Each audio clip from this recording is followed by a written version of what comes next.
अधिकारी के पद पर आईएएस इस देश का राजा होता है और उस बड़े पद पर रहते हुए उन्होंने जो सामाजिक, सांस्कृतिक और राजनीतिक जो उनकी विचारधारा थी, उससे साफ था कि उनको जीवन में अपने लिए कुछ नहीं चाहिए था। इस देश के हर गरीब, चाहे वो किसी धर्म का हो, किसी जाति का हो, उसके लिए वो चिंतित थे और उसकी लड़ाई वो लड़ रहे थे। इस देश के जो शोषित वंचित लोग हैं, जो गरीब, लाचार और बेबस लोग हैं, उनकी जिंदगी कैसे बेहतर हो, वो कैसे मानवीय सम्मान और मानवीय ह्यूमन डिग्निटी को गेन करे और उनके साथ कोई शोषण ना हो, कोई गैर बराबरी ना हो। कि अमर होने का ये रास्ता है कि आप जिस देश दुनिया में हैं, मानवता के लिए, वो किसी जाति धर्म के लिए नहीं लड़ रहे थे। वो लड़ाई लड़ रहे थे कि इस देश के जो मानवीय अधिकार हैं, इस देश के जो शोषित वंचित लोग हैं, जो गरीब, लाचार और बेबस लोग हैं, उनकी जिंदगी कैसे बेहतर हो। सबसे पहले बुद्ध शरण जी को, जो हम सबके गार्जियन थे और हमारे पिता तुल्य थे, और बाबा साहेब के बाद उनके जो वैचारिक संतान हैं, उसमें वो सबसे एक मजबूत कड़ी थे जिन्हें हम लोगों ने अब खो दिया है। और मैं उनसे व्यक्तिगत रूप से कभी रूबरू नहीं हो पाया, इस तरह के हालात नहीं बने, लेकिन जैसे पूरी दुनिया जानती है, पूरा देश जानता है, वैसे मैं भी उनको जानता हूँ। और जब से मैंने इन्हीं लोगों को देखा तो लगा कि एक बड़ी प्रेरणा है और उन्होंने अपना जिस तरह से नाम बदला और एक अधिकारी के पद पर आईएएस इस देश का राजा होता है और उस बड़े पद पर रहते हुए उन्होंने जो सामाजिक, सांस्कृतिक और राजनीतिक जो उनकी विचारधारा थी, उससे साफ था कि उनको जीवन में अपने लिए कुछ नहीं चाहिए था। इस देश के हर गरीब, चाहे वो किसी धर्म का हो, किसी जाति का हो, उसके लिए वो चिंतित थे और उसकी लड़ाई वो लड़ रहे थे। दरअसल मान्यवर साहब ने कहा था कि जिस समाज की सांस्कृतिक जड़ें मजबूत नहीं होती है, उनकी राजनीतिक जड़ें भी मजबूत नहीं होती है। आज हम लोग इतनी संख्या में बैठे हुए हैं और जो हम लोग बात कर रहे हैं उनके बारे में, सवाल है कि जो शरण हंस जी ने जो लड़ाई छोड़ के गए हैं, वो जिम्मेदारी हमारे कंधों पर है। मैं एक पत्रकार के तौर पे उसे पूरा करने की कोशिश कर रहा हूँ। कोई अधिकारी हैं, सर को मैं जानता हूँ, ये भी अधिकारी थे, एसडीओ साहब से मेरा परिचय है, जिनके बारे में सबसे पहले उन्होंने मुझे बताया कि आज उनका परिनिर्वाण हो गया है। और जब मैंने उसको सिर्फ अपने मीडिया हैंडल से ट्वीट किया तो आप भरोसा नहीं करेंगे, ग्लोबली दुनिया भर से लोगों ने दुख जताया और कहा कि ये कब हुआ, मुझे तो पता ही नहीं था। और मुझे ताज्जुब है, अतरज है, गुमान है कि मैं देश भर के बहुजन मिशनरी को या बहुजन आंदोलनकारियों को जानता हूँ और मैं इनको जानता तो था, लेकिन मैं कहीं ना कहीं व्यक्तिगत रूप से मैं नहीं मिल पाया। लेकिन मैं कोशिश करूँगा। मैंने उस दिन से जब इनका महापरिनिर्वाण हुआ उसके बाद और ज़्यादा मैंने पढ़ा, बहुत सारे लोगों ने इनके बारे में लिखा था सोशल मीडिया पर। मुझे लगता है कि अमर होने का यही रास्ता है, जो रास्ता उन्होंने चुना। हम सब मैं अपने दादाजी के बाद नाम नहीं जानता हूँ क्योंकि वो स्कूल नहीं जा पाए। दादाजी का भी नाम जानता हूँ लेकिन उनका कोई सोशल कंट्रीब्यूशन नहीं है, सामाजिक कंट्रीब्यूशन नहीं है, क्योंकि लाचार बेबस थे। इस देश के 90% लोग गरीब हैं, लाचार हैं, बेबस हैं। उनके पास संसाधन नहीं है, पढ़ाई लिखाई नहीं है, बिजनेस नहीं है, व्यापार नहीं है, कुछ भी नहीं है। वो एक मजदूर बना दिए गए हैं। और मैं, छोटी बात होगी, मैं संजीव हंस जी के फैमिली बैकग्राउंड को तो नहीं जानता हूँ, लेकिन मैं अभी उनकी बेटी से मिला, वो डॉक्टर हैं। मैं उनके नाती से अभी मैंने रूबरू हुआ, वो इंजीनियर हैं। तो ये दावे के साथ कह सकता हूँ कि जो बाबा साहब के रास्ते पर चलेगा उसके घर में मान, सम्मान और तरक्की भी आएगी, वो दिख रहा है। अगर मुझे इसलिए और ताकत मिली आज यहाँ आने के बाद कि ये काम मैं और तेज़ी से करूँगा, क्योंकि वो इस समाज में आदमी का आकलन उसकी आर्थिक तरक्की और सामाजिक हैसियत से होता है।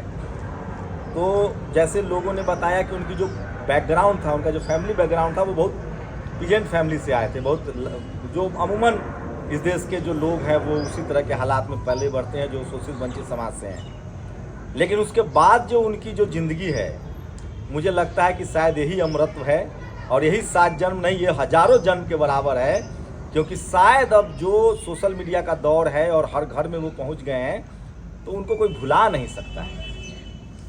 तो हमें लगता है कि हजारों कलेक्टर, आईएएस अधिकारी, मंत्री बनते रहते हैं, बड़ा देश है, मैं किसी को डिनाई नहीं कर रहा हूं, लेकिन मुझे लगता है कि जैसे बाबा साहब हम सबके वैचारिक पिता हैं, हमारे माँ बाप ने हमें पैदा कर दिया, लेकिन हमारे जो संवैधानिक और मानवीय जो अधिकार थे, जो ह्यूमन डिग्निटी था, जिसको जातिवाद की वजह से कुचला गया, उसको उन्होंने दोबारा रिस्टोर करवाया और हमें दिया। तो इसलिए हम उनका गुण गाते हैं और उसी कारवा को बुद्ध शरण सर आगे बढ़ा रहे थे।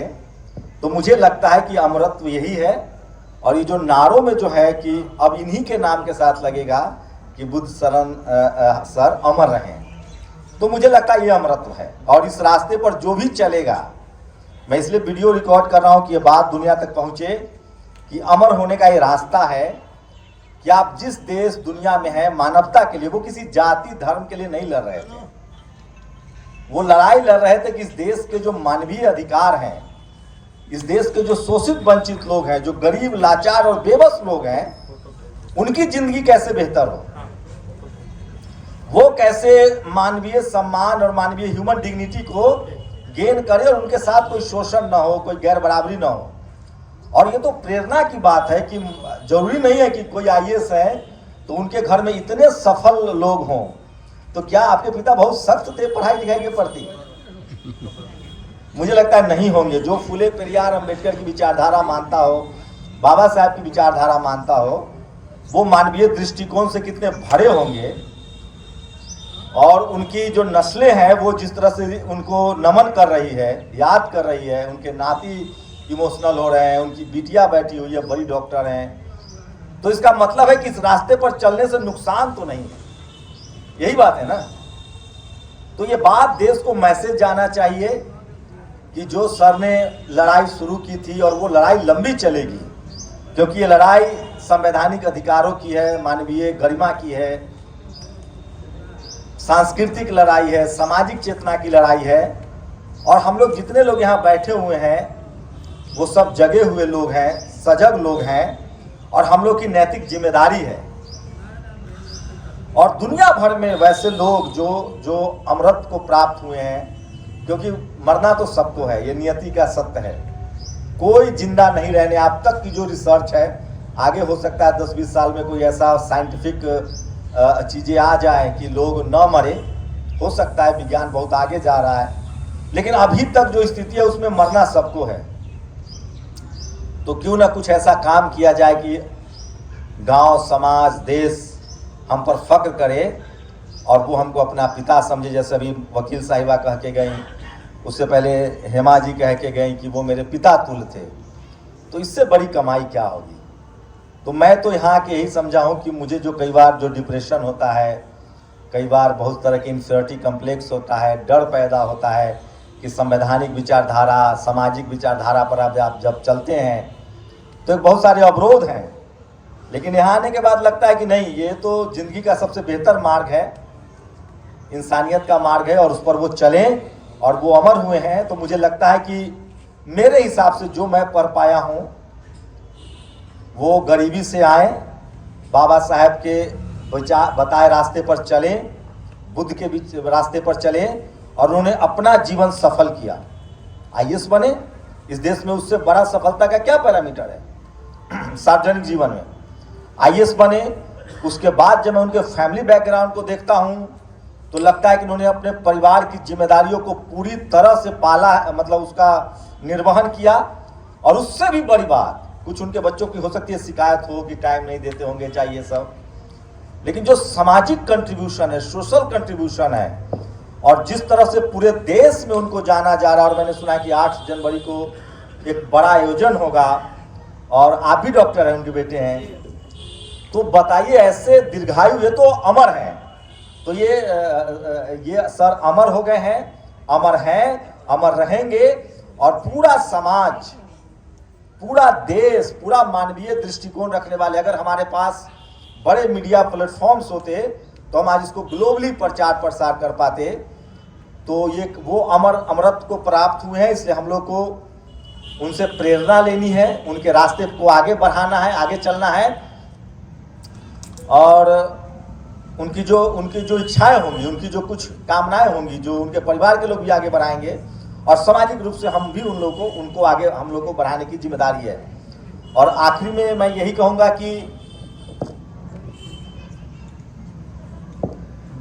मतलब आप बहुत सफल हैं, आप बहुत अमीर हो गए हैं, बहुत पढ़े लिखे हैं, लेकिन आपने इस दुनिया को बेहतर नहीं बनाया, इस समाज को बेहतर नहीं बनाया, और जो जरूरतमंद है उसके काम नहीं आए, तो फिर आपका होना न होना बहुत मायने नहीं रखता है। सब अपने परिवार के लिए इंपॉर्टेंट है, लेकिन जो बड़ी लकीर खींची जाती है, जैसे राजेंद्र प्रसाद सिंह कहते हैं कि भगवान बुद्ध राजा के बेटे थे, अगर उन्होंने राजपद अपनाया होता तो उनको बमुश्किल लुम्बिनी जानता।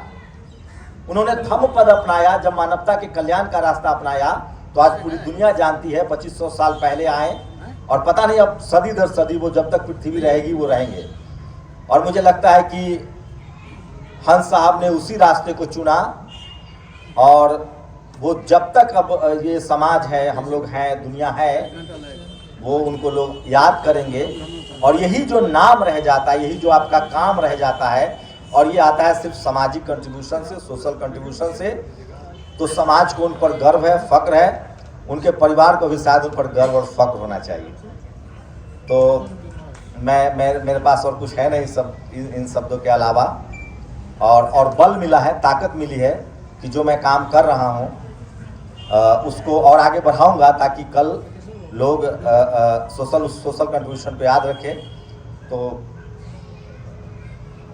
मतलब वो जो लोग जो इनसिक्योर होते हैं उनको याद करना चाहिए कि बाबा साहब की विरासत बढ़ाने वाले लोग अभी हैं इस धरती पर, और लड़ाई लंबी चलेगी। मानवता की लड़ाई है, बराबरी की लड़ाई है, बुद्ध के विचारों की लड़ाई है, और सर ने उसको जिया, उसको आगे बढ़ाया, और समाज और परिवार के बीच सामंजस्य भी रखा, और अद्भुत है, सब कुछ शानदार है, और हम सबको प्रेरणा देगी।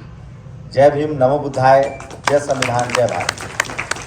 दस्तक की आपसे गुजारिश है कि अगर इसको बचाना चाहते हैं तो नेशनल दस्तक को सब्सक्राइब करने के लिए रेड कलर के सब्सक्राइब बटन को दबाएं, फिर बेल आइकन की घंटी दबाएं। नेशनल दस्तक को बचाने के लिए बहुत जरूरी है कि हर खबर को शेयर करें, लाइक करें, कमेंट जरूर करें।